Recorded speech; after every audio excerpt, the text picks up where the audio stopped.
Aloha, and welcome back to your communications course. So we have a great definition of communications, right? A compassionate, transactional process of meaning making. So before we go on though, I want to kind of communicate to you this idea that everything communicates.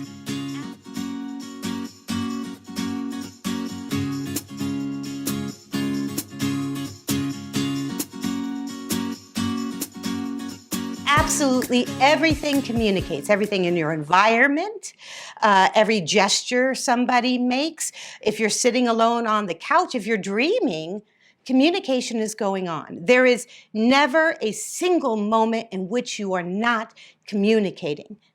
But sometimes we're not making meaning, and that's the key.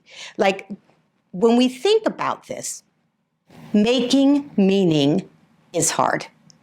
It's super hard. It's hard to make meaning to ourselves. It's hard to make meaning to other people. Oh my God, have you ever tried to make meaning with your pet? Forget about it, you know? What does my cat want now? I have no idea. Of course, that's because we don't speak the same language. But even if we spoke the same language, oftentimes meaning is not made. If you look at politics, for example, you'll find that the right and the left refuse to talk to each other. They stonewall each other. They don't want to make meaning. They're not interested in connections. And we see this all the time. But we also don't make meaning to ourselves a lot. I don't know if you are aware of this, but we have over 60,000 thoughts going through our head every single day. It never stops because that's what brains do. Brains make thoughts, and sometimes we connect with those thoughts, and sometimes we don't. And sometimes we find the same thought going around in our head over and over again. You're not pretty enough. You're not good enough. You're not smart enough. This person wronged you. That person wronged you. Why did that person say this to you? And it goes around in our head, and we can't even make meaning of that. Not real meaning. We have perceptions. Many perceptions.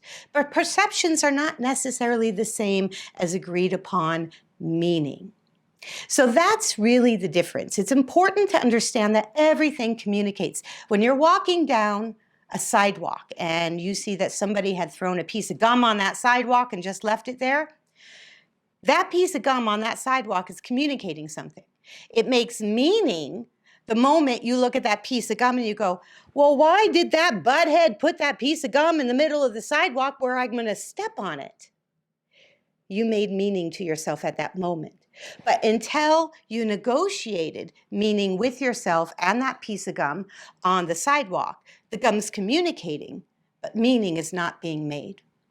So my challenge to you is to consider those moments in your life where something is communicating to you, but meaning is not being made, versus when something is communicating to you and meaning is actually being made between you and that object or the other person, the event, the sounds, the smells, the tastes, all the sensations that you bring into your body.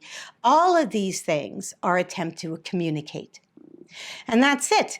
So next time you come across something odd in your environment, for example, and you start to make meaning, be really conscious of the fact that something was communicating, but that you chose to take that moment to make meaning from that communication.